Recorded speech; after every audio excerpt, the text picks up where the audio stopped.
कुछ वैज्ञानिकों का मानना है कि ऑक्टोपस किसी दूसरे ग्रह से आया हुआ जीव है। वो किसी उल्कापिंड के जरिए पृथ्वी पर आया है। लेकिन वैज्ञानिकों ऐसा क्यों कह रहे हैं? आइए जानते हैं ऑक्टोपस की यह रहस्यमय जानकारी। ऑक्टोपस के 8 हाथ होते हैं और हर एक हाथ में अलग अलग न्यूरॉन्स होते हैं, जिससे इसका हर हाथ खुद से अपना निर्णय ले सकता है कि उसे क्या करना है। दूसरी ओर ऑक्टोपस के 3 दिल होते हैं, 2 ब्रांचियल दिल और एक सिस्टमिक दिल, जो इसका रक्त संचार को आसान बनाते हैं। अगर ऑक्टोपस के 2 ब्रांचियल दिल में से एक दिल काम करना बंद कर दे, तब भी वह जिंदा रह सकता है। लेकिन अगर सिस्टमिक दिल काम करना बंद करे, तो वह तुरंत मर जाएगा।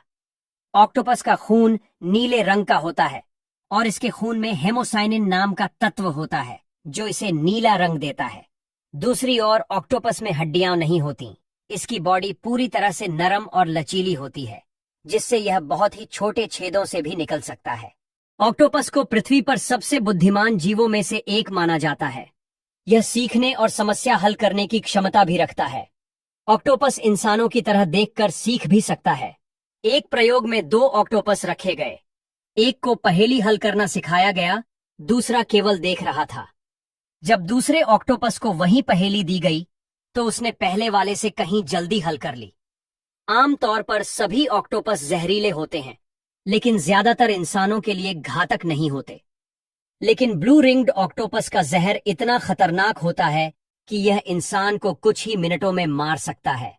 यदि किसी कारणवश ऑक्टोपस का कोई हाथ कट जाता है, तो उसका शरीर खुद ब खुद उसे दोबारा उगाना शुरू कर देता है।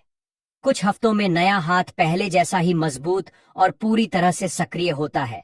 ऑक्टोपस के शरीर में एक विशेष ग्रंथि होती है, जो स्याही को स्टोर करके रखती है।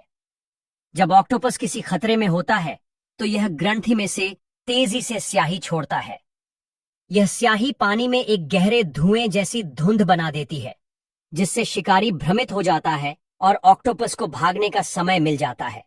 दूसरी ओर ऑक्टोपस की प्रजनन प्रक्रिया बेहद अलग और जोखिम भरी होती है, क्योंकि प्रजनन के बाद नर और मादा दोनों की मौत हो जाती है। जब प्रजनन पूरा होता है, तब ऑक्टोपस की कई प्रजाति में मादा नर को खा जाती है, जिससे मादा को अंडों देने के लिए विशेष ऊर्जा मिलती है। दूसरी ओर जब मादा अंडे देती है, तब वह अंडों की देखभाल में इतनी व्यस्त हो जाती है कि खुद खाना पीना भूल जाती है, जिसके चलते ऊर्जा की कमी की वजह से मादा भी मर जाती है।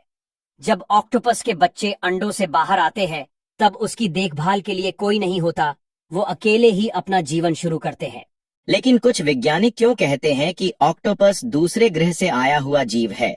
दरअसल कुछ वैज्ञानिकों का मानना है कि ऑक्टोपस या उसके पूर्वजों के अंडे किसी उल्कापिंड के जरिए पृथ्वी पर आए थे।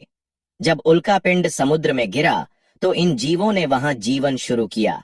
दरअसल ऑक्टोपस में 33,000 से अधिक प्रोटीन कोडिंग जीन पाए गए हैं, जबकि इंसानों में यह 25,000 जीतने ही होते हैं। ऑक्टोपस के डीएनए इतने अलग हैं कि यह पृथ्वी के अन्य जीवों से बिल्कुल अलग लगता है, जिससे कुछ वैज्ञानिकों का मानना है कि यह किसी उल्कापिंड के जरिए पृथ्वी पर आया होगा। लेकिन अभी तक इसका कोई ठोस प्रमाण नहीं मिला है।